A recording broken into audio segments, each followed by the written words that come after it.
农委会台中农改场有发表新品种的稻仔和柑仔蜜，拢有抗病基因，而且卖当适应气候变迁，安尼就唔免除农药，对推广有机友善农业拢有正大的帮助。这么澎湃的料理内底拢有新品种台中11号柑仔蜜。台中农改场利用分子辅助技术，经过6档，互这种中果的柑仔蜜，通抗氧化跟血病，热天温室拢通种。育成，就是番茄台中11号。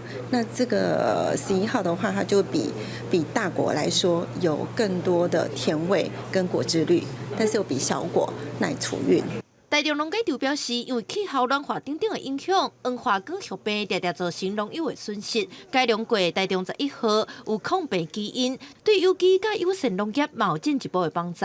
另外，农改场嘛用同款的分子辅助技术，经过10档培养出抗白血高病的稻仔新品种台中县199号。它的抗病性提升之后，农民也会更愿意来做2期作来种这个品种，也可以避免说一期作跟2期作品种去转换之下可能造成的品种混杂。